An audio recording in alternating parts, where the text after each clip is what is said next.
Shh, here he comes, here he comes. Hi. Where the heck have you been at? Calm down, man. I was on vacation. It was like 6 days. It's not that big of a deal. You are really something else. We weren't on vacation. We still needed water. Curtis is dead. And you got the nerve to tell me this ain't that big of a deal. Alright, I'm over everybody's temper tantrum. Curtis! Alright, more sweet potato plant tips. I bought these hooks from the dollar store and that's been helping me train the vine. I do have a southwest facing window, so I think that is great for the lighting. And then when it comes to changing out the water when the plant's at this stage, I get my roommate to hold the potato up, I change out the jar, and put it back, and we're good to go. Do your plants ever get those like crispy brown leaves? Have you ever let them get this bad? I'm gonna show you how to fix it. Let's go. If your plant looks like this, I got some good news and I got some bad news. The bad news is all this gotta come off, so your plant's gonna be looking like a bald-headed hoe for a little bit.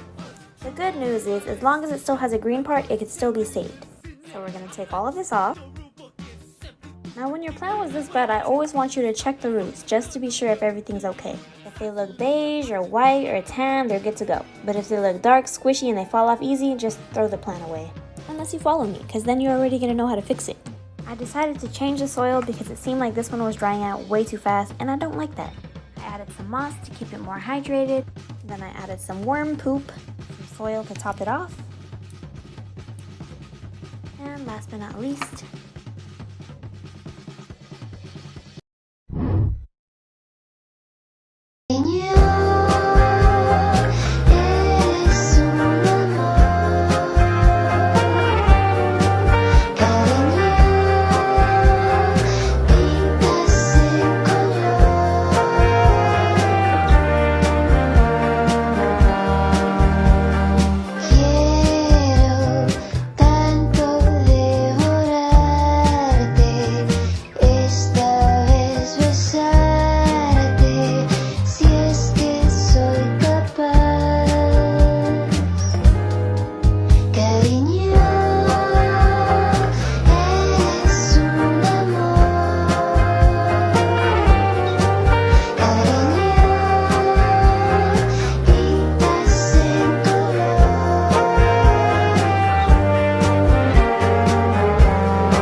It's a random fact that only you know because of your weird specific job. Let me introduce you to the Victoria water platter, one of the most amazing plants in the world. The Victoria water platters are native to the tropics of South America and related to water lilies. Their leaves grow up to about 4 to 6 feet in diameter. For reference, I'm 6 feet tall here in this picture. One of the coolest things about them is that their flowers actually exhibit thermogenesis. This means that they create their own heat, and they can actually reach temperatures of up to 90 degrees Fahrenheit. But we're just getting started. Each flower only blooms for 2 nights. The first night, the flower is white and female, like you see here. The heat attracts nocturnal beetles which crawl in through this opening here. The flower provides carbohydrate reserves, which keeps the beetle orgy going all night long. In the morning, the flower closes up, trapping the beetles inside. On the second night, the flower opens as a pink male and begins releasing pollen. As the trapped beetles escape, they move past the anthers, carrying pollen with them to a fresh female flower for round 2. They're also covered in insane spine. Have you ever met someone that just like wanted to uncontrollably the shit out of you? No, but I did just buy a Venus flytrap the other day and it's really cute. Look at it. What are they, vegetables or fruit? And what does that make? Ketchup. Oh, brother, this guy stinks! This is crazy. I am processing my garlic and came across an onion. Cut it to check, and it's just one big clove of garlic. What? The leaves of this plant are a literal graveyard for fungus gnats. So this little guy is a carnivorous plant called Mexican butterwort, or Pinuicula. They come in lots of different shapes and sizes and colors, and they use these fleshy little leaves. I don't know if you can see it, but they create a nice little dewy texture on those leaves, and that attracts a whole bunch of little bugs, especially fungus gnats. So what's great about this is you've heard about the Venus flytrap and maybe some pitcher plants or something, and most of those plants do their best when they're outdoors. But this plant does really, really well just on a sunny windowsill. So it's perfect to keep amongst your other plants inside your home, and it can kind of help control your fungus gnat population. I also really like that it doesn't look like a carnivorous plant. From afar, it just looks like a cute little succulent hanging out in a pot. But as we get in closer, you can see that it is a very productive bug eater. The important thing to remember is to get plants that all have similar light requirements. They can have different soil requirements, but if they have to have different light, it's just not going to work. Now, the way we do it with different soil requirements is we just keep them in their nursery pots. You can just false pot them into a decorative pot that doesn't have drainage. You can stick all these low light babies in here. We've got a Scindapsus, we've got a snake plant, and we've got a low light haworthia. Get them all nice and snug in there, and then for all of the gaps that we have in there, we just fill that in with some decorative moss. And when you need to water them, you can simply pop them out of their little decorative container, water them individually because their watering needs are also different, and then stick them back in, recover with moss, and you're all set to go. A cute little arrangement that's going to last forever. My sister likes to massage her plants. Does anyone else do this? When and how to water cacti and succulents. Only water once the pot has completely dried out. I know when they are dry by feeling the weight of the pot. When watering, make sure to soak the entire pot so all the roots can get a drink.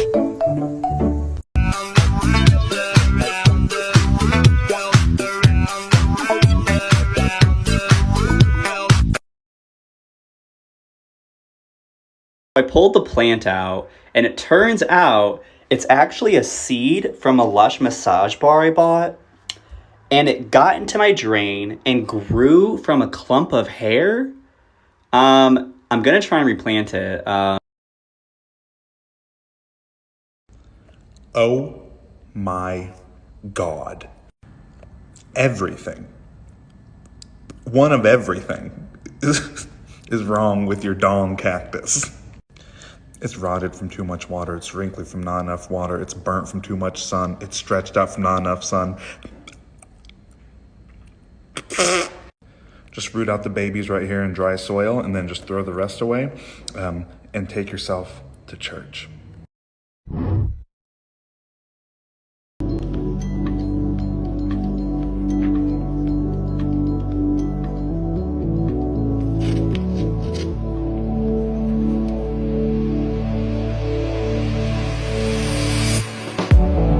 Growing bonsai from seed, part 3. The seeds germinated and I put them outside after the wet weather had eased off. I'm taking some to plant as seedling cuttings once the mature foliage has started to come in. The seedling cutting technique is designed to encourage lateral roots rather than long tap roots. This is an advanced technique and not mandatory. If you only have a few seedlings, I don't advise doing this because some will fail. I'm just recording it to document the full process that I've used. The rest of the seedlings will be potted up and grown normally, so stay tuned for that episode. Sure, so this is one that I'm going to turn into a bonsai one day. This bonsai is a cotoneaster. It's very common in gardens actually, but it makes a fantastic beginner's tree. It's got those tiny little flowers there, really small leaves, and it's actually quite tough and, you know, it's resilient to mistakes and what have you. Bonsai isn't actually a species of tree in its own right. It's actually more of a process than a product.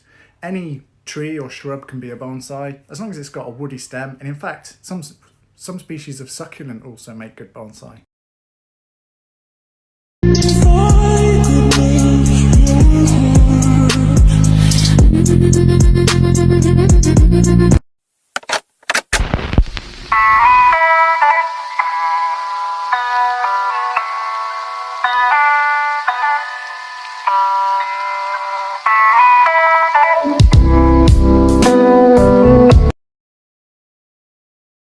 Hi, my name is Bob, and I approve this message. I got the magic in me. Every time I touch that track, it turns I have 4,500 ladybugs in my hand right now. And this is why. This poor Japanese maple is absolutely infested with aphids. You'll notice there are already some bags hanging on the tree. Those are green lacewing eggs. When the eggs hatch, they will eat anywhere between 20 and 50 aphids a day. Which is good because look at that ridiculousness. Now you might be saying 4,500 ladybugs is too many. We can, agree to disagree. Now, I don't think I'm gonna release all of them at once. We're just gonna do a bag at a time. Ladybugs prefer to crawl upwards to find food. So I put some on the ground. I put some in the tree. And I'm going to let the rest crawl out of that bag on their own time.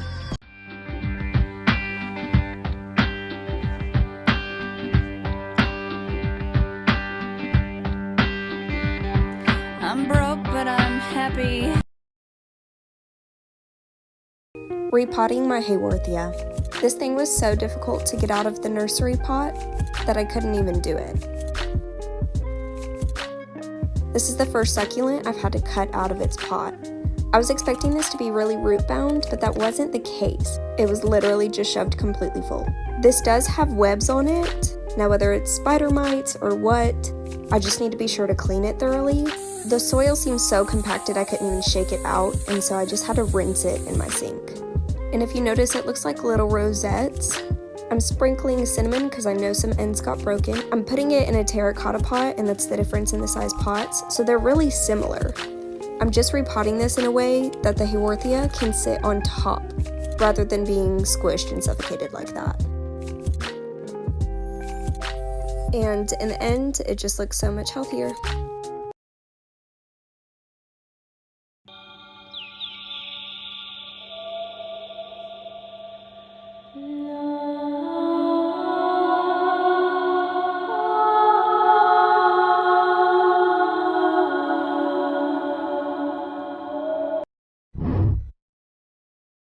Your girl so fine, but her breath is like whoa. She say she wanna dance, but she don't know how to whoa. I'm iced out, ooh, looking like a star. Whoa. Her name is Jenny, ooh, bitch don't have no panties. Whoa. I'm Steph Curry. When I hit the three, I hit the. The squash beetles were getting so bad in our garden. They were taking over all of our squash plants to the point where we had to uproot one of our plants and actually had to drown it. Here's a picture of us drowning one of our plants with a bunch of beetles still on it. So we decided to use the pitcher plants to help out with the pest problem. So we started plucking all these beetles from the garden, and instead of squishing it where it could attract more beetles, we started throwing them in the pitcher plants. And this way the plant would get some nutrients. I sense this